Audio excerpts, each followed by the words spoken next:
Hello दोस्तों, स्वागत है आपका हमारे चैनल पर, जहां हम आपको किताबों का ज्ञान सरल और रोचक तरीके से पहुंचाते हैं।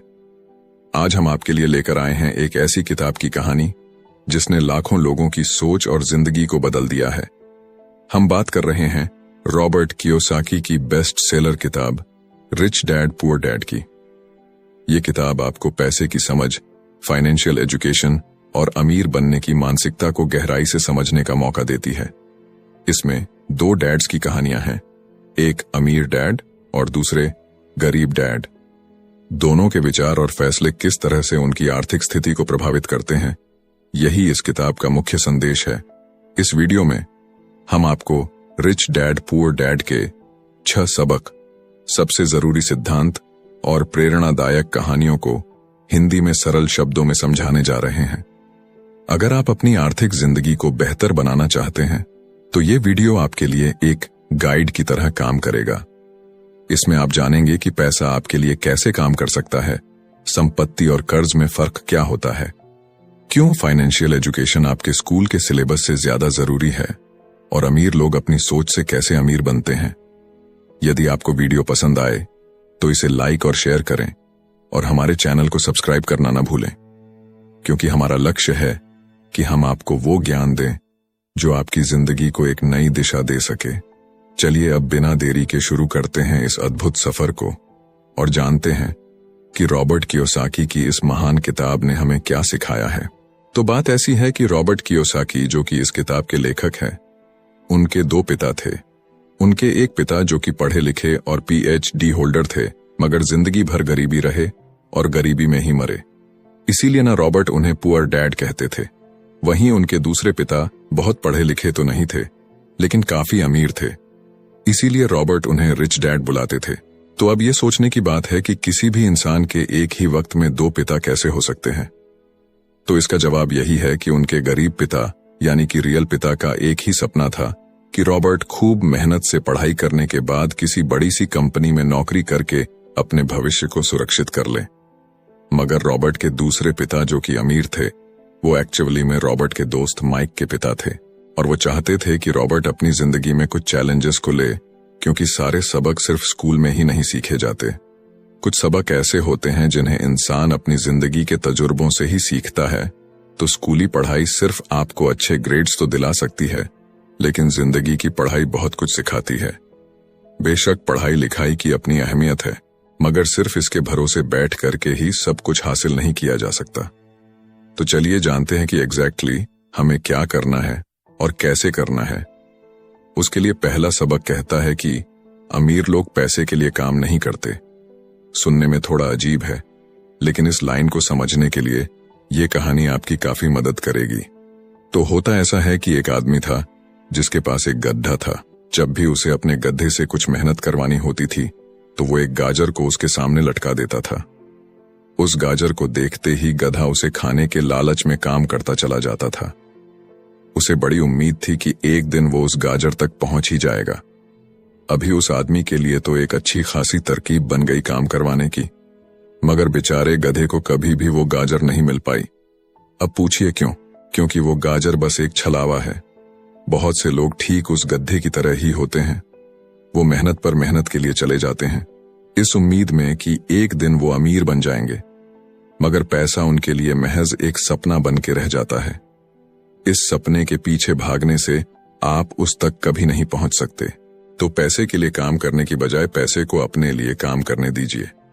जब आप अमीर बनना चाहते हैं तो सिर्फ पैसे कमाने के लिए काम ना करें, क्योंकि जिस तरीके से हम अमीर बनने की राह में कदम बढ़ाते हैं, हमारा डर और लालच हम पर हावी होने लगता है कि कहीं हम गरीब के गरीब ही ना रह जाएं। बस इसी डर से हम और ज्यादा मेहनत करने में जुट जाते हैं। फिर हमारा लालच हम पर हावी होने लगता है। हम उन सारी खूबसूरत चीजों की कल्पना करने लगते हैं जो पैसे से हासिल की जा सकती हैं। अब यही डर और लालच हमें ऐसे चक्कर में उलझा देता है जो कि कभी भी खत्म नहीं होता। तो हम अब और मेहनत करते हैं कि और ज्यादा कमा सके, और फिर हमारा खर्च भी उसी हिसाब से बढ़ने लगता है। तो इसी को अमीर डैड राइट रेस कहते हैं।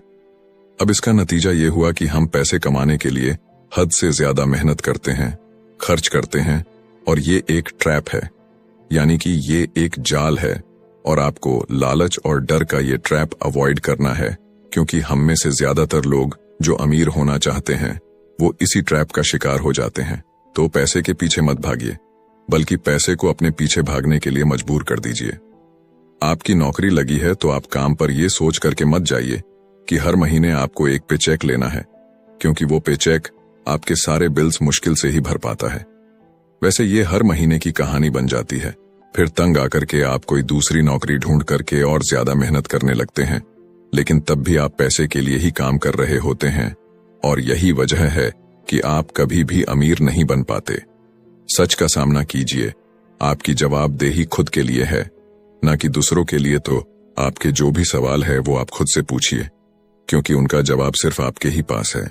क्या आप सिर्फ इसलिए काम कर रहे हैं कि आपकी जिंदगी में सिक्योरिटी रहे, एक ऐसी नौकरी जहां से आपको निकाले जाने का कोई डर ना हो, या फिर आप सिर्फ 2 पैसे कमाने के लिए काम करते हैं और आपको लगता है कि एक दिन आप इस तरीके से अमीर हो जाएंगे? क्या बस यही आपको सेटिस्फाई करने के लिए काफी है? अगर आपका जवाब हां है, तो मुझे आपकी सोच पर बड़ा अफसोस है, क्योंकि आपने जो अमीर बनने का सपना देखा है ना, वो कभी पूरा नहीं होने वाला। आप हमेशा गरीबी में ही जिएंगे। लेकिन अगर आपका जवाब ना है, तो आपका पहला कदम यह होगा कि सबसे पहले आप अपने मन से डर को हटा दीजिए, क्योंकि ज्यादा पैसा ना कमा पाने का डर और लालची आपको बगैर सोचे समझे काम करने के लिए मजबूर करता है, और हमारा यही कदम हमें नाकामयाबी की तरफ धकेलता है। बेशक हम सबके अंदर डर और चाहत की भावना होती है, और ये नेचुरल है, लेकिन उन्हें खुद पर इतना हावी ना होने दीजिए कि हम उनके बस में होकर के उलटे सीधे फैसले लेने लग जाएं। बेहतर होगा कि हम जो भी करें पहले उसके बारे में खूब सोच लें। हमेशा दिल से नहीं बल्कि दिमाग से काम लें। हर सुबह अपने आप से पूछिए कि क्या आप उतना कर पा रहे हैं जितना कि आपको करना चाहिए। क्या आप अपनी पोटेंशियल का पूरा इस्तेमाल कर पा रहे हैं? आम लोगों की तरह सोचना छोड़ दीजिए, जो काम सिर्फ और सिर्फ पैसे के लिए करते हैं। ये सोचना छोड़ दीजिए कि मेरा बॉस कम पैसे देता है, मुझे ज्यादा मिलना चाहिए, मैं ना इससे ज्यादा कमा सकता हूं। एक बात याद रखिए, आपकी परेशानियों के लिए सिर्फ आप जिम्मेदार हैं, कोई और नहीं। बॉस अगर आपकी सैलरी को नहीं बढ़ा रहा है तो उसे इल्जाम मत दीजिए। जब आप खुद की प्रॉब्लम्स की जिम्मेदारी लेते हैं तो सिर्फ आप ही उसका हल निकाल सकते हैं। और यही वो पहला सबक और पहला प्रिंसिपल है जो कि आमिर डैड ने रॉबर्ट को सिखाया। इस सबक का एक पार्ट ये भी था कि अमीर डैड ने उन्हें एक कन्वीनियंस स्टोर में काम करने पर लगा दिया।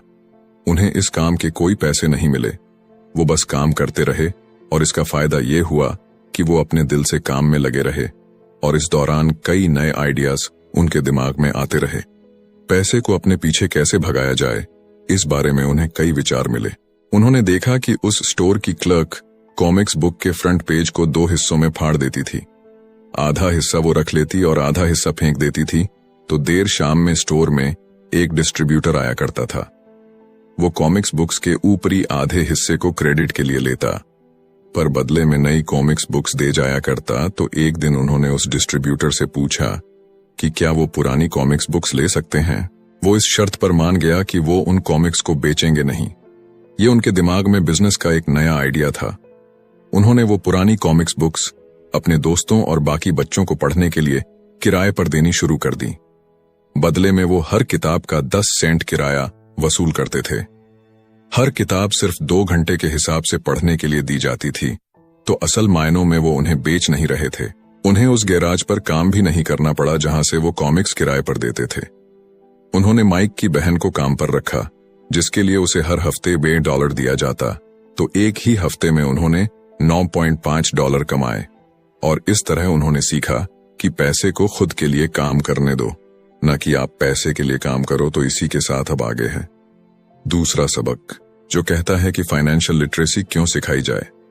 कहने का मतलब यह है कि 1923 यानी कि 1923 में एज वाटर बीच होटल शिकागो में एक मीटिंग हुई।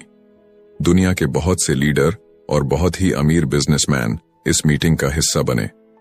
इनमें से थे एक बहुत ही बड़ी स्टील कंपनी के मालिक चार्ल्स शवाब और सैमुअल इंसुल, जो कि उस वक्त की लार्जेस्ट यूटिलिटी प्रेसिडेंट थे, और बाकी कई और भी बड़े बिजनेसमैन। तो इस मीटिंग के 25 साल बाद इनमें से कई लोग गरीबी से मरे, कुछ ने खुदकुशी कर ली, और भी कईयों ने तो अपना दिमागी संतुलन तक खो दिया था। तो असल बात यह है कि लोग पैसे कमाने में इतने मशगूल हो जाते हैं कि वो ये खास बात सीखना भूल जाते हैं कि पैसे को रखा कैसा जाए। आप चाहे जितना मर्जी पैसा कमा लें, उसे बनाए रखना असली बात है। और अगर ये हुनर आपने सीख लिया तो अब किसी भी आड़े टेढ़े हालात, जो अक्सर कहा जाता है कि कोई इमरजेंसी आ गई या कोई अड्डी आ गई या कोई बुरा वक्त आ गया, तो आप उसका सामना आसानी से कर लेंगे। क्या हो सकता है कि अगर आप ठीक तरीके से प्लानिंग करें तो बुरा वक्त आए ही ना। वैसे लॉटरी में मिलियन जीतने वाले लोग कुछ सालों तक तो मजे से जीते हैं, मगर फिर वापस उसी पुराने हालात में पहुंच जाते हैं। तो अधिकतर लोगों के सवाल होते हैं कि अमीर कैसे बने या अमीर बनने के लिए क्या करें। इन सवालों के जवाब से अधिकतर लोगों को निराशा ही होती है, मगर इसका सही जवाब होगा कि पहले आप फाइनेंशियल लिटरेट बनना सीखें। देखिए, अगर आपको एम्पायर स्टेट बिल्डिंग खड़ी करनी है तो सबसे पहले आपको एक गहरा खड्डा खोदना पड़ेगा, फिर उसके लिए एक मजबूत नींव रखनी पड़ेगी। लेकिन अगर आपको एक छोटा सा घर बनाना हो तो एक 6 इंच कंक्रीट स्लैब डाल करके भी आपका काम चल जाएगा।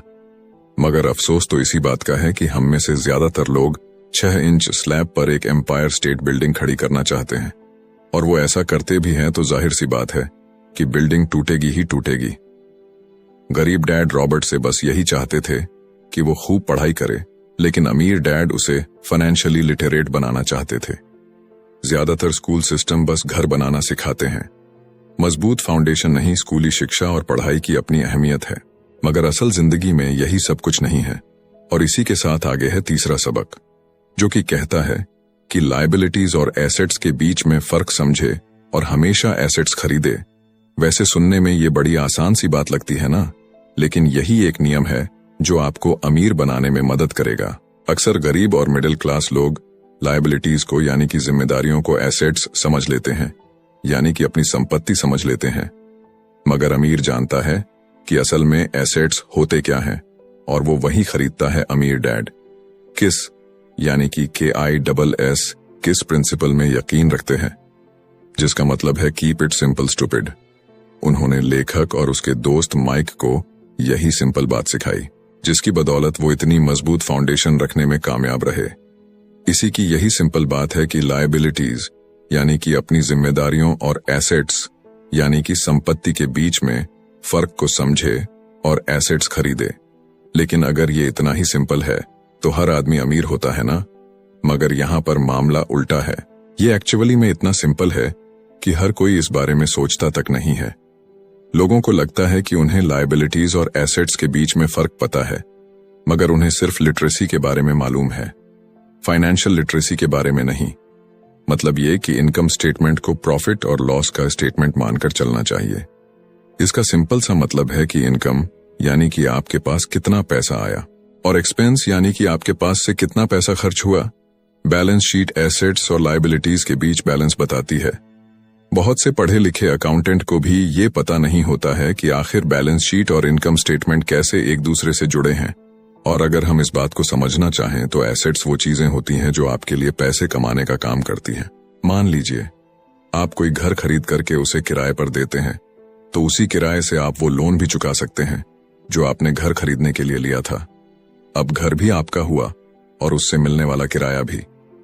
इसके उलट लायबिलिटीज आपकी जेब से पैसे खर्च करवाती है, जैसे कि घर खरीद करके उसमें रहने से आपको कोई किराया नहीं मिलने वाला।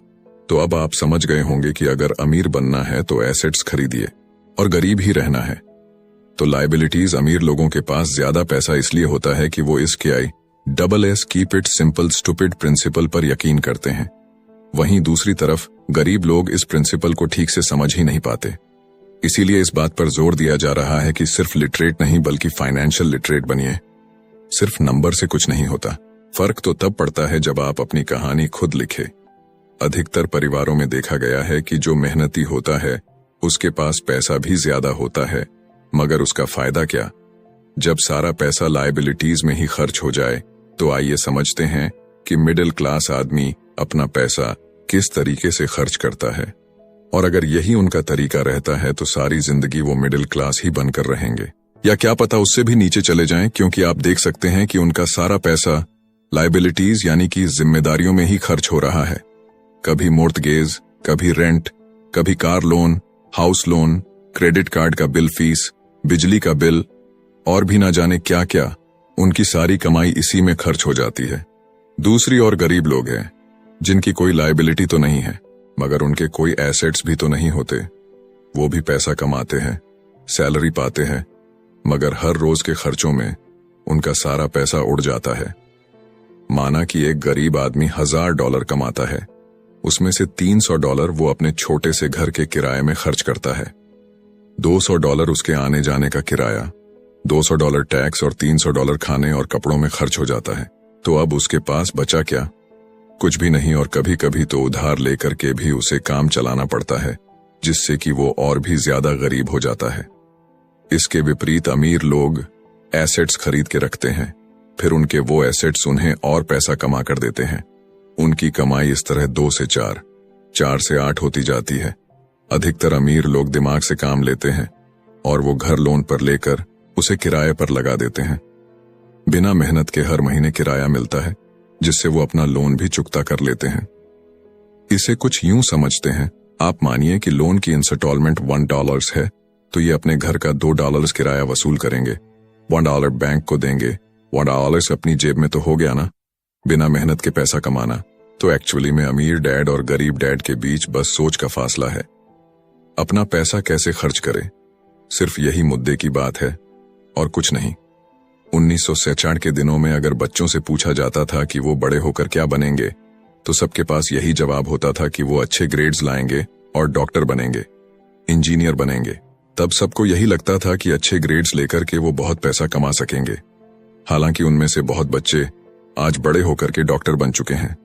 बावजूद इसके उनमें से काफी लोग आज भी फाइनेंशियली स्ट्रगल करते नजर आएंगे, क्योंकि उन्हें हमेशा यही लगा कि ज्यादा पैसा कमाने से उनकी सारी परेशानियां दूर हो जाएंगी। मगर आज के दौर में ऐसा नहीं है। आज बहुत से बच्चे फेमस एथलीट बनना चाहते हैं, या फिर सीईओ, या फिर कोई मूवी स्टार या रॉक स्टार, क्योंकि उन्हें पता है कि सिर्फ अच्छी पढ़ाई और अच्छे ग्रेड्स के भरोसे बैठ करके वो करियर में सक्सेस नहीं पा सकते। आजकल फाइनेंशियल नाइटमेयर बहुत आम हो गया है। अक्सर नए शादीशुदा जोड़े ये सोचते हैं कि उनकी सैलरी अब डबल हो जाएगी, क्योंकि दोनों जने कमा रहे हैं। एक छोटे से घर में रहते हुए वो अब बड़े घर के सपने देखते हैं, इसीलिए वो पैसा बचाना शुरू कर देते हैं। इसकी वजह से उनका सारा ध्यान सिर्फ अपना कैरियर बनाने पर होता है। उनकी कमाई बढ़ने लगती है तो जाहिर है उसी हिसाब से खर्चे भी बढ़ेंगे। तो मुद्दा मामला ऐसा है कि अब जब आप फाइनेंशियल लिटरेट हुए बिना पैसा बनाते हैं या बिना सोचे समझे उसे खर्च करते हैं, तो होता यह है कि आप पहले से भी ज्यादा खर्चा करने लगते हैं। ये एक ऐसा चक्कर है जो फिर से चलता ही रहता है। नई जोड़े ने अब इतना पैसा कमा लिया है कि वो एक बड़ा घर खरीद सके। उन्हें तो यही लगेगा कि वो अब थोड़े अमीर हो गए हैं, मगर असलियत तो ये है कि बड़े घर के साथ उन्होंने नई लायबिलिटीज भी खरीद ली है। उनके कैश फ्लो में अब प्रॉपर्टी टैक्स का खर्च बढ़ गया है। अब उन्हें एक नई गाड़ी भी चाहिए, फर्नीचर भी चाहिए, सब कुछ नया। उनकी लायबिलिटीज बढ़ती ही चली जा रही है, और ज्यादातर होता यही है कि इनकम के साथ साथ खर्चे भी बढ़ने लगते हैं। फिर एक दिन अचानक इस सच्चाई का खुलासा होता है, मगर तब तक हम इस राइट रेस में बुरे तरीके से फंस चुके होते हैं। फिर ऐसे ही लोग हमारे लेखक रॉबर्ट के पास आकर के पूछते हैं कि अमीर कैसे बना जाए। अब यही सवाल तो मुसीबत की जड़ है, क्योंकि सबको लगता है कि पैसा ही हर चीज का इलाज है। ये मानना ही एक बड़ी गलती है।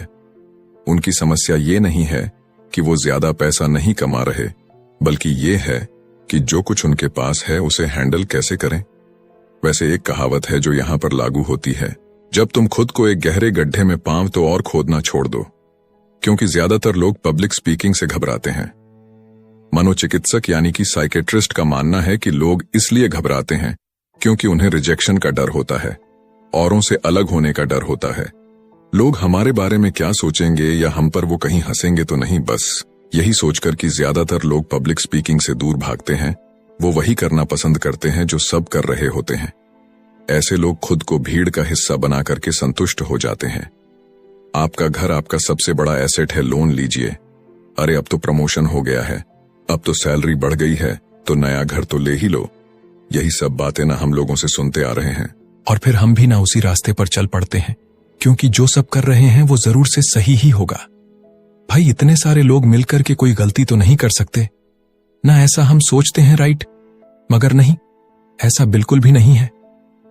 अमीर डैड ने कहा था कि जापानीज लोग 3 चीजों की ताकत जानते थे, तलवार, कीमती जवाहरात और शीशा।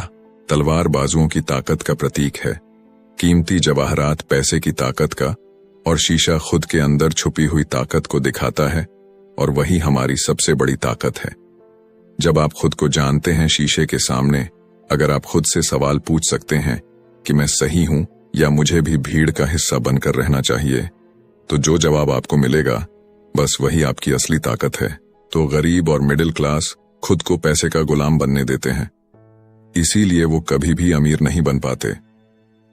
16 साल के रॉबर्ट और माइक अमीर डैड के साथ हर उस मीटिंग में जाया करते थे जो वो अपने अकाउंटेंट, मैनेजर्स, इन्वेस्टर और एम्प्लॉयज के साथ रखा करते। यहां एक ऐसे अमीर डैड देखने को मिलते हैं जो पढ़े लिखे नहीं हैं, जिन्होंने 13 साल में ही स्कूल छोड़ दिया था, मगर आज वो मीटिंग कर सकते हैं और अपने नीचे काम करने वाले पढ़े लिखे लोगों को ऑर्डर देते हैं, उन्हें बिजनेस के टिप्स समझाते हैं। एक ऐसा इंसान जो भीड़ का हिस्सा नहीं बना, जिसने रिस्क लिया और जिसने लोगों की परवाह नहीं की, जिससे ये डर नहीं था कि लोग उसके बारे में क्या सोचेंगे। इन मीटिंग्स का नतीजा ये हुआ कि लेखक और उनका दोस्त दोनों स्कूली पढ़ाई में मन नहीं लगा पाए। जब भी उनकी टीचर कोई काम देती थी, उन्हें रूल्स के हिसाब से करना होता था, तो उन्हें एहसास हुआ कि स्कूली पढ़ाई किस तरीके से बच्चों की प्रतिभा को निखरने नहीं देती, उसे दबा देती है, उनकी क्रिएटिविटी को मारकर उन्हें एक सांचे में ढालकर इस समाज का एक मशीनी हिस्सा भर बना देती है। और उन्हें टीचर की इस बात से भी इनकार था कि अच्छे ग्रेड्स लाकर के ही सक्सेसफुल और अमीर बना जा सकता है। वैसे एक दिन रॉबर्ट की अपने गरीब डैड से बहस हो गई। उनके पिता का मानना था कि उनका घर उनके लिए सबसे बेस्ट इन्वेस्टमेंट है, मगर वो एक रेड रेस में भाग रहे थे। उनकी इनकम और खर्चे बराबर ही थे, उन्हें पूरा करने के लिए उनके पास एक पल की भी फुर्सत नहीं थी। यही बात रॉबर्ट उन्हें समझाना चाह रहे थे कि उनके पिता के लिए वो घर एसेट नहीं बल्कि लायबिलिटी है। घर पर उनके पैसे खर्च हो रहे थे, बदले में मिल कुछ नहीं रहा था। ये बात उनके गरीब डैड नहीं समझ पा रहे थे। तो बस यही फर्क था गरीब और अमीर डैड के बीच में। खैर, उनकी बहस तो चलती रही।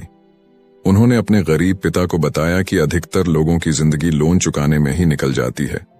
जिस घर को वो खरीदते हैं उसके लिए वो 30 साल तक लोन भरते हैं, फिर एक और बड़ा घर लेते हैं और अपना लोन रिन्यू कराते हैं। अब घर की कीमत भी उसी हिसाब से बढ़ेगी या नहीं, ये निर्भर करता है। कुछ लोग ऐसे भी हैं जिन्होंने घर खरीदने के लिए एक बड़ी रकम ली थी। जितनी घर की कीमत नहीं थी, उससे ज्यादा कर्ज उनके सर पर चढ़ गया। इसका सबसे बड़ा नुकसान लोगों को ये होता है कि वो बाकी जगह इन्वेस्टमेंट नहीं कर पाते, क्योंकि उनका सारा पैसा उस घर पर लगा है। उन्हें कभी इन्वेस्टमेंट करने का मौका ही नहीं मिल पाता और ना ही वो इस बारे में कुछ सीख पाते हैं, और इसी तरीके से कई एसेट्स उनके हाथों से निकल। अगर इसके बदले लोग सिर्फ एसेट्स पर ध्यान दें तो उनका फ्यूचर कहीं ज्यादा बेहतर हो सकता है। अब उदाहरण के लिए रॉबर्ट की पत्नी के पेरेंट्स एक बड़े से घर में शिफ्ट हो गए। उनका सोचना था कि अपने लिए बड़ा और नया घर लेना एक सही फैसला है, क्योंकि बाकियों की तरह उन्हें भी घर लेना एक एसेट्स लगता था। अगर वो ये जान करके हैरान रह गए कि उस घर का प्रॉपर्टी टैक्स $1000 था, ये उनके लिए बहुत ही बड़ी कीमत थी, और क्योंकि वो रिटायर हो चुके थे तो इतना पैसा टैक्स के रूप में भरना उनके रिटायरमेंट बजट के बाहर था। बेशक हम ये नहीं कह रहे कि आप एक नया घर न लें, बल्कि हम समझाना चाहते हैं कि जितने पैसे से आप एक बड़ा घर लेंगे, उतने पैसे आप किसी एसेट में इन्वेस्ट करें तो बेहतर होगा। आपका एसेट आपके लिए कमाई करेगा और कुछ ही समय के बाद आपके पास इतना पैसा होगा कि आप आसानी से मनपसंद घर ले पाएंगे, और वो भी बिना किसी लोन के। तो अब सवाल यह है कि अमीर और ज्यादा अमीर क्यों होते रहते हैं, वही मिडिल क्लास आगे क्यों नहीं बढ़ पाते? इसके पीछे भी ना एक वजह है, और कारण एकदम सिंपल है। अमीर एसेट खरीदते हैं जो कि उनका पैसा दुगना करता रहता है।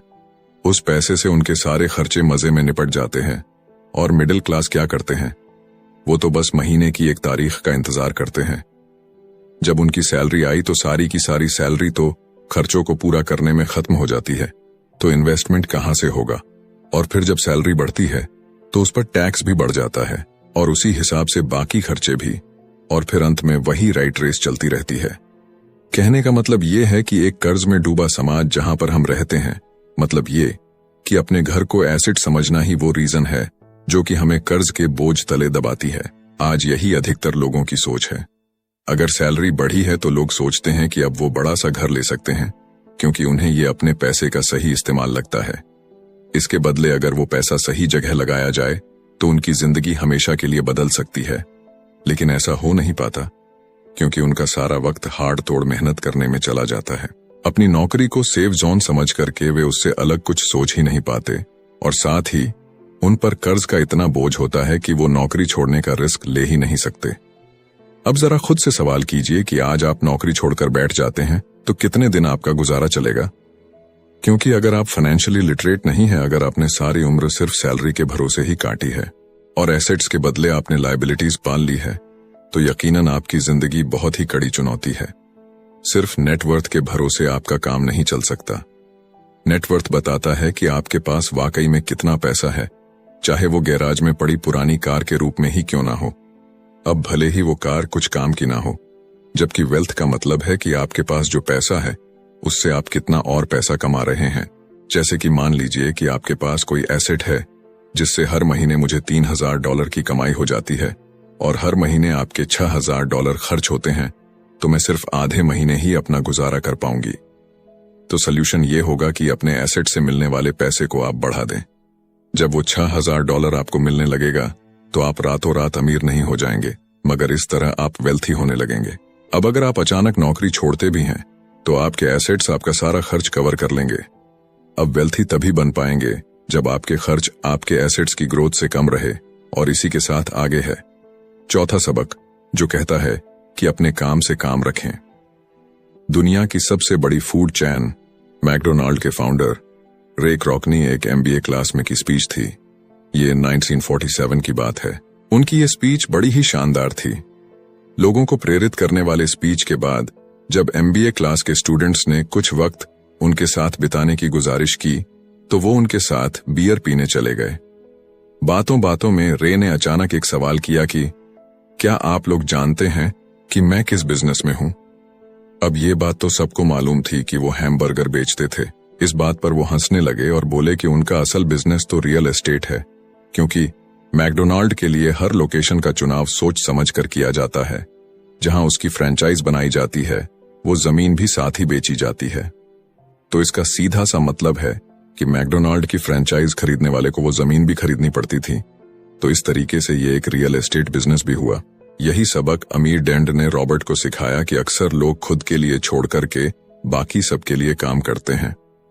वो टैक्स पे करके गवर्नमेंट के लिए काम करते हैं, वो उस कंपनी के लिए काम करते हैं जहां वो नौकरी करते हैं, बैंक का मॉर्टगेज देकर उसके लिए काम करते हैं। और ये सब इसलिए क्योंकि हमारा एजुकेशन सिस्टम ही ऐसा है।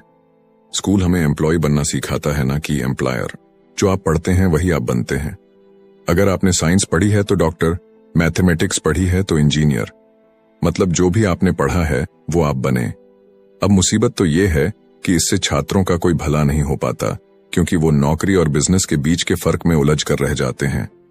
जब कोई पूछता है कि आपका क्या बिजनेस है तो आपको ये नहीं बोलना चाहिए कि मैं तो एक डॉक्टर हूं या एक बैंकर हूं, क्योंकि वो आपका प्रोफेशन है, बिजनेस नहीं। कहने का मतलब ये है कि आप जो भी करते हैं उसे अपना बिजनेस बनाइए, नौकरी नहीं। अपनी सारी उम्र दूसरों के लिए काम करके उन्हें अमीर करने में बर्बाद ना करें, बल्कि खुद की जिंदगी को खुशहाल बनाने के लिए काम करें। बहुत से लोगों को इस बात का एहसास बड़ी देर से होता है कि उनका हाउस लोन उनकी जान ले रहा है, और फिर उन्हें लगता है कि जिसे वो एसेट मानने की गलती कर रहे थे, एक्चुअली कभी वो एसेट था ही नहीं। जैसे उन्होंने कार ली तो उससे जुड़े तमाम खर्चे उनकी लायबिलिटीज बन गए, तो उनकी मुसीबतें शुरू हो जाती हैं। इसीलिए तो हम एसेट कॉलम पर इतना ज्यादा जोर दे रहे हैं ना कि आपकी इनकम कॉलम पर, और यही फाइनेंशियली सिक्योर होने का सही तरीका है। आप कितने अमीर हैं ये जानने का सही तरीका नेटवर्थ इसलिए नहीं है, क्योंकि जब भी आप अपने एसेट बेचते हैं तो उन पर भी टैक्स लगता है। आपको उतना पैसा नहीं मिलता जितना कि आप सोचते हैं। आपके बैलेंस शीट के हिसाब से आपको जितना भी पैसा मिलेगा उस पर भी आपको टैक्स देना पड़ेगा। ये किताब आपको कभी ये सलाह नहीं देगी कि आप अपनी नौकरी छोड़ें। आप अपनी नौकरी करते रहिए और साथ ही एसेट्स भी खरीदते रहिए। और एसेट्स से मेरा मतलब है सही और असली मायने में एसेट्स। मैं ये नहीं कहूंगी कि आप कोई कार्ड लीजिए, क्योंकि वो मेरी नजर में एसेट्स यानी कि संपत्ति नहीं है, क्योंकि जैसे ही आप उसे चलाना शुरू करते हैं वो अपनी कीमत का 25% खो देती है। अब किस तरह के एसेट्स खरीदे जाने चाहिए, यहां हम आपको कुछ उदाहरण देते हैं। ऐसा बिजनेस जहां आपकी मौजूदगी जरूरी ना हो, जो दूसरे लोग आपके लिए चलाएं, क्योंकि आप वहां पर ज्यादा वक्त देंगे तो वो बिजनेस नहीं, नौकरी होगी। दूसरा है रियल एस्टेट पे पैसा लगाएं। तीसरा है स्टॉक और बांड खरीदे। तो जब एसेट खरीदे तो अपनी पसंद की चीजों पर पैसा लगाएं, क्योंकि आपका मन होगा तभी आप उस पर ध्यान दे पाएंगे। अगर उसमें आपकी रुचि होगी तो आप उसे बेहतर समझ पाएंगे। रॉबर्ट को रियल एस्टेट और स्ट्रोक्स में रुचि थी, खासकर छोटी कंपनीज में इन्वेस्ट करना। अपने अमीर डैड की सलाह पर उसने अपनी नौकरी कभी नहीं छोड़ी। वो जॉब करता रहा, साथ ही अपने एसेट कॉलम को बड़ा और मजबूत बनाता चला गया। एक पैसा भी जो आप कमाते हैं उसे बेकार न जाने दें। अपने पैसे को अपना गुलाम मानकर चलिए, जो कि आपके लिए काम करे। आप लग्जरी खरीदना चाहते हैं, शौक से खरीदे, कोई बड़ी बात नहीं, मगर ये ना भूले कि अमीर और मिडिल क्लास में यही सोच का फर्क है। जहां मिडिल क्लास पैसा आते ही पहले लग्जरी में खर्च करेगा, वहीं अमीर आदमी उसे अंत में खरीदेगा। और इतना समझ लेने के बाद अब अगले सबक में आप अमीर लोगों के सबसे बड़े सीक्रेट के बारे में जानेंगे। तो 5वां सबक कहता है कि अमीर पैसा इन्वेंट करते हैं। अलेक्जेंडर ग्राहम बेल ने टेलीफोन इन्वेंट करने के बाद उसे पेटेंट कर दिया था। इनका बिजनेस बढ़ा और संभालने में मुश्किल होने लगी तो वो वेस्टर्न यूनियन गए और उन्हें अपना पेटेंट और छोटी सी कंपनी $1 लाख में बेचने की पेशकश की। उस वक्त की वेस्टर्न यूनियन के प्रेसिडेंट ने पेशकश को ठुकरा दिया। उन्हें ये दाम कुछ ज्यादा ही लग रहे थे और फिर उसके बाद एक बड़ी कंपनी AT&T का जन्म हुआ। रॉबर्ट 1984 से प्रोफेशनल तौर पर पढ़ा रहे हैं। एक चीज जो हजारों लोगों को पढ़ाने के बाद उन्होंने जानी तो वो ये कि उन सब लोगों में पोटेंशियल था, बल्कि हर एक इंसान में पोटेंशियल है जो कि हमें महान बना सकती है। इसके बावजूद जो हमें रोकता है वो है खुद पर डाउट रखना। स्कूल छोड़ने के बाद हमें पता चलता है कि जिंदगी में आगे बढ़ने के लिए सिर्फ ग्रेड्स ही काफी नहीं होते। जैसे सिर्फ स्मार्ट लोग ही आगे नहीं बढ़ते, बल्कि वे बढ़ते हैं जो कि बोल्ड भी होते हैं।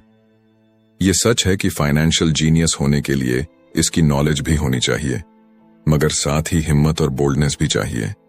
ज्यादातर लोग पैसे के मामले में कोई रिस्क नहीं लेना चाहते, मगर अमीर होने के लिए आपको रिस्क लेने ही पड़ेंगे, क्योंकि हो सकता है कि आने वाले सालों में एक नया बिल गेट्स पैदा हो या अगला अलेक्जेंडर और बाकी शायद दिवालियां बनकर गरीब हो जाए।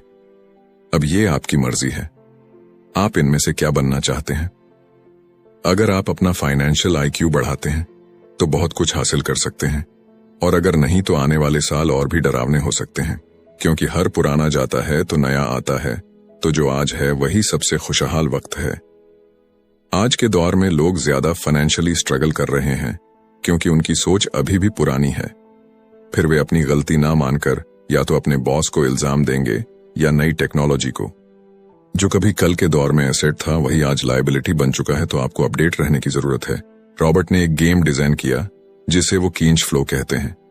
ये लोगों को सिखाता है कि पैसा कैसे काम करता है, अमीर बनने की राह क्या है और राइट रेस से बाहर कैसे निकले। ये सारी चीजें इस गेम से समझाने की कोशिश की गई है। एक दिन एक औरत आई। गेम खेलने के दौरान उसने एक बोर्ड कार्ड जीता, जिसका मतलब था कि उसने उस गेम में एक बोर्ड जीती। वो औरत बड़ी खुश हुई, मगर जब उसे पता चला कि वोट लेने के लिए तो उसे एक बड़ी रकम टैक्स भरनी होगी, तो उसकी खुशी गायब हो गई। वो वोट उसके लिए अब एसेट नहीं बल्कि लायबिलिटी बन गई। उसे पता चला कि ऐसे तो ये वोट उसकी जान ही ले लेगी। उसे ये आइडिया समझ में ही नहीं आया और रिफंड की मांग की। उसे उसके पैसे वापस मिल गए और वो चली गई, मगर बाद में उसने फोन करके बताया कि उसे अब गेम का आइडिया कुछ समझ में आने लगा था। वो उस गेम से अपनी लाइफ को जोड़ करके देख पा रही थी। पैसा कैसे काम करता है, इस बात को समझ ना पाने की वजह से उसका गुस्सा जायज था। हम भी अक्सर यही करते हैं। जो बात हमारी समझ से परे होती है उस पर गुस्सा आता है और हम जिंदगी की हर परेशानी के लिए उसे ब्लामे करना शुरू कर देते हैं। मगर अगर ठंडे दिमाग से सोचे तो ये तरीका एकदम गलत होगा। बेहतर होगा कि हम उन्हें समझने की कोशिश करें तो गेम ऑफ लाइफ जीत सकते हैं। बहुत से लोग कैश फ्लो गेम में खूब पैसा जीतते हैं, फिर उन्हें समझ ही नहीं आता कि उस पैसे का क्या करें, तो वो हैरान होने लगते हैं। इसकी वजह है उनकी पुरानी सोच जो आगे नहीं बढ़ने देती, और फिर वो बाद में सारा पैसा ही हार बैठते हैं। कुछ लोग कहते हैं कि वे हार गए क्योंकि उनके पास सही पत्ते नहीं थे। बहुत से लोग इस तरह जिंदगी में सही मौकों की तलाश में बैठे रहते हैं। कुछ लोग तो सही मौका मिलता भी है तो उसका फायदा नहीं उठा पाते क्योंकि वो कहेंगे कि उनके पास पैसा ही नहीं था। अब कुछ ऐसे भी होते हैं जिन्हें पैसा और मौका दोनों मिले, फिर भी वो कुछ हासिल नहीं कर पाए क्योंकि एक्चुअली में वो समझ ही नहीं पाए कि ये एक अपॉर्चुनिटी है।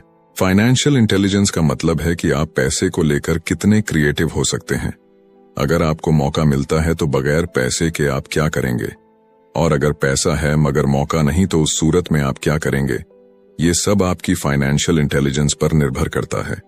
ज्यादातर लोग इस बात का एक ही सॉल्यूशन जानते हैं कि खूब मेहनत करके खूब पैसा कमाया जाए, लेकिन आपको सीखना है कि अपने लिए मौका कैसे पैदा किया जाए, न कि उसके इंतजार में बैठे रहे। सबसे खास बात अमीरों की जो है वो ये है कि उन्हें पता है कि पैसा असली चीज नहीं है। असली चीज है इसका सही मतलब जानना, ये जान लेना कि जो हमें चाहिए वो हम इससे बना सकते हैं। हमारा दिमाग हमारे लिए सबसे बड़ा एसेट होता है। यही हमें सुपर रिच बना सकता है या सुपर पुअर, निर्भर करता है कि हम कैसे इसका इस्तेमाल करें। जो लोग सफल हैं उनके साथ कदम मिलाकर चलना है तो आपको ये सीखना पड़ेगा कि पैसा बढ़ाने की चाहत को खुद के अंदर कैसे पैदा करें। आपको अपने सबसे बड़े एसेट यानी कि आपके दिमाग को इन्वेस्ट करने की जरूरत है। आपको फाइनेंशियली इंटेलिजेंट होना पड़ेगा। तो आइए इसे हम समझते हैं एक उदाहरण से। 1990 के दशक में एरिजोना और फिनिक्स के आर्थिक हालात बुरे चल रहे थे। वहां के लोगों को हर महीने $100 बचाने की सलाह दी जा रही थी। बुरे वक्त के लिए पैसा बचाने का विचार कुछ हद तक सही भी है, मगर उस पैसे का क्या फायदा जो आप जमा करते जाते हैं। इससे तो अच्छा है कि उनका कुछ हिस्सा इन्वेस्ट किया जाए जो कि आगे चलकर आपको फायदा दे। खैर, बात करते हैं एरिजोना और फेनिक्स के लोगों की जो आर्थिक तंगी झेल रहे थे। ऐसे में इन्वेस्टर को ये एक बढ़िया मौका लगा। लोग जो अपनी प्रॉपर्टी अपने पौने दामों में बेच रहे थे उसे कई इन्वेस्टर्स ने हाथों हाथ खरीद लिया। रॉबर्ट ने भी $75,000 की कीमत वाला एक घर सिर्फ $20,000 में खरीद लिया। इसके बाद उन्होंने अर्तोनी के ऑफिस में एक ऐड दिया, $75,000 वाला घर सिर्फ $60,000 में। बस इसे लेने के लिए ग्राहक टूट पड़े। रॉबर्ट का फोन बजना बंद ही नहीं हो रहा था कि ये पैसा उनको उस एसेट से मिलने जा रहा था जो उन्होंने प्राइमरी नोट के रूप में ग्राहक से लिया था, और उन्हें ये पैसा कमाने में केवल 5 घंटे लगे। उन्होंने जो $40,000 इन्वेंट करे वो उनके एसेट कॉलम से क्रिएट हुए थे, और बगैर टैक्स के उन्होंने अचानक ही मिले एक मौके का फायदा उठाकर ये पैसा क्रिएट अपने इनकम कॉलम में ऐड कर लिए। कुछ सालों के बाद ही उनके इस बिजनेस ने इतना पैसा क्रिएट किया कि उनकी कंपनी की कार, गैस, इंश्योरेंस, क्लाइंट के साथ डिनर ट्रिप और बाकी चीजें सब कवर हो गईं। जब तक गवर्नमेंट उन खर्चों पर टैक्स लगाती, इनमें से ज्यादातर चीजें प्री टैक्स एक्सपेंसेस में खर्च हो चुकी थीं। कुछ सालों के बाद ही जो घर $60,000 में बिका था अब वो $1,10,000 का था। अभी भी उनके पास कुछ मौके थे, मगर वो इतने कम थे कि उनके लिए रॉबर्ट को एक वैल्यूएबल एसेट लगाना पड़ता, और अपना वक्त भी तो वो आगे बढ़ गए। उन्हें अब नए मौकों की तलाश करनी थी। अब आप एक सवाल खुद से कीजिए, मेहनत करना भी बहुत मेहनत का काम है। 50% टैक्स भरिए और बाकी बचाइए। अब वो सेविंग्स आपको 5% इंटरेस्ट देगी, और फिर उस पर भी आप और टैक्स भरे। इससे तो अच्छा होगा कि आप अपना पैसा और टाइम अपने सबसे पावरफुल एसेट यानी कि अपने दिमाग पर इन्वेस्ट करें और फाइनेंशियली इंटेलिजेंट बने। ये दुनिया कभी भी एक सी नहीं रहती, जो आज या कल नहीं होगा। कभी मंदी तो कभी तेजी का दौर चलता रहेगा। वक्त के साथ टेक्नोलॉजी और भी बेहतर होती जाएगी। आज मार्केट ऊपर है तो कल नीचे होगा। खासकर स्टॉक मार्केट तो हर रोज बदलता है, मगर इससे आपको क्या फर्क पड़ेगा? अगर आप फाइनेंशियली इंटेलिजेंट है तो क्योंकि आप तो हर हालात के लिए तैयार रहेंगे। आपको जिंदगी में बेशुमार मौके मिलेंगे जहां पर आप अपनी फाइनेंशियल इंटेलिजेंट का फायदा उठा सकते हैं। जरूरत है तो बस उन मौकों को लपकने की। अमूमन हम दो तरह के इन्वेस्टर देख सकते हैं। पहले वो जो पैकेज इन्वेस्टमेंट खरीदते हैं, और ये काफी आसान और बगैर झंझट का काम है। दूसरे इन्वेस्टर अपने लिए खुद ही इन्वेस्टमेंट क्रिएट करते हैं। इनको आप प्रोफेशनल भी कह सकते हैं।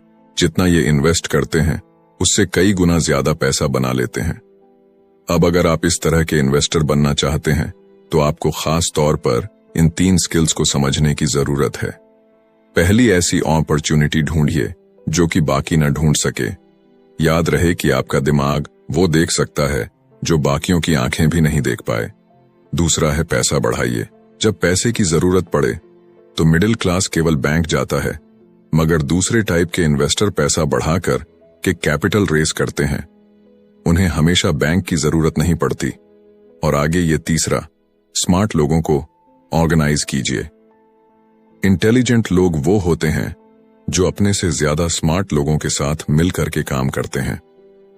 इसीलिए इन्वेस्ट करने से पहले अपने इन्वेस्टमेंट एडवाइजर को चुनें।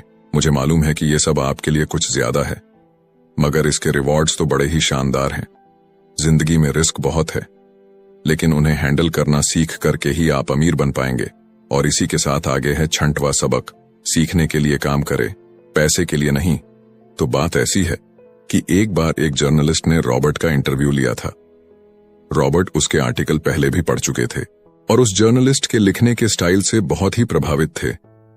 इंटरव्यू जब पूरा हुआ तो उस जर्नलिस्ट ने रॉबर्ट को बताया कि वो एक मशहूर लेखिका बनकर उनकी ही तरह एक दिन फेमस होना चाहती है। तो रॉबर्ट ने उनसे पूछा, तो ऐसा क्या है जो उन्हें मशहूर होने से रोक रहा है? इस सवाल के जवाब में उस जर्नलिस्ट ने कहा, उनकी जॉब आगे नहीं बढ़ पा रही है। इस पर रॉबर्ट ने सुझाव दिया कि उस जर्नलिस्ट को कोई सेल्स क्लास ज्वाइन कर लेनी चाहिए। जर्नलिस्ट ने बताया कि उनकी एक दोस्त उन्हें पहले ही ये ऑफर दे चुकी है, मगर उन्हें ये छोटा काम लगता है। वो ये भूल गई थी कि रॉबर्ट खुद कभी सेल्स स्कूल जा चुके थे। तो इस बात का पॉइंट ये है कि अगर आपके पास कोई टैलेंट है जिसके दम पर आप कुछ पैसा कमाना चाहते हैं, तो आपका टैलेंट काफी नहीं होगा, क्योंकि उस टैलेंट को कैसे भुनाया जाए जब तक आप ये बात नहीं जानते, आपका टैलेंट यूं ही बेकार है। जब तक आप उसे लोगों के सामने पेश करने का हुनर नहीं सीख जाते, आप कुछ नहीं कमा सकते। तो बेचने की कला सीखने में कोई शर्म की बात नहीं है। किसी भी सेल्समैन को इसके लिए शर्मिंदा नहीं होना चाहिए। एक तो सबसे बड़ा फर्क अमीर डैड और गरीब डैड के बीच में था, वो ये है कि गरीब डैड हमेशा नौकरी की चिंता करते थे कि जॉब हमेशा सिक्योर रहे, क्योंकि एक सेफ जॉब ही उनके लिए सब कुछ थी। जबकि अमीर डैड हमेशा सिर्फ और सिर्फ कुछ सीखने पर जोर देते थे। अमीर बनने के लिए आपको बहुत कुछ सीखना पड़ेगा। इसके अलग पहलू को देखें तो स्कूल हमें रिवॉर्ड करते हैं किसी एक ही खास चीज में महारत के लिए। इसका एक उदाहरण देखिए, जब डॉक्टर मास्टर की डिग्री लेते हैं तो उसके बाद किसी एक स्पेशल फील्ड में डॉक्टरेट करते हैं, जैसे कि पीडियाट्रिक या कुछ और। मतलब एक छोटे से विषय पर उन्हें बहुत पढ़ना पड़ता है उस फील्ड में महारत के लिए, और यही उनका रिवॉर्ड होता है। ऐसे ही बहुत कुछ जानने के लिए जो थोड़ा बहुत आप सीखते हैं, वो नॉलेज तभी आएगी जब आप अलग अलग कंपनीज के लिए काम करेंगे, दुनिया की अलग अलग चीजों को जाएंगे, चीजें कैसे काम करती है, ये सभी बातें अनुभव करेंगे, तभी आपकी नॉलेज बढ़ेगी। शायद यही वजह थी कि अमीर डैड छोटे रॉबर्ट और माइक को अपने साथ लेकर जाते थे जब वे अपने डॉक्टर, अकाउंटेंट्स, लॉयर या किसी प्रोफेशनल से मिलने जाते।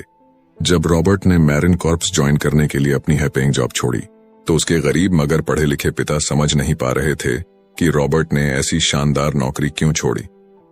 वे गलत तरह से इस फैसले से सख्त निराश हुए। रॉबर्ट ने उन्हें समझाने की हर मुमकिन कोशिश की कि उनका ऐसा करना क्यों जरूरी था, मगर उन्हें तो ये बात हजम ही नहीं हो रही थी। रॉबर्ट ने उन्हें कहा कि वो सीखना चाहते हैं कि खुले आसमान में कैसे उड़े। उन्हें जानना था कि वर्कर्स की टीम को कैसे हैंडल किया जाए। किसी भी कंपनी को अपने बलबूते पर चलाना कितना मुश्किल काम है। रॉबर्ट ये सब सीखना चाहते थे। वियतनाम से लौटने के बाद रॉबर्ट ने अपनी जॉब से रिजाइन कर दिया और जेरोक्स कॉर्प्स को ज्वाइन कर लिया। उन्हें यह नौकरी किसी फायदे के लिए नहीं चाहिए थी। वो इतने शर्मीले थे कि किसी को कुछ भी बेचने के ख्याल से ही उन्हें पसीना आ जाता।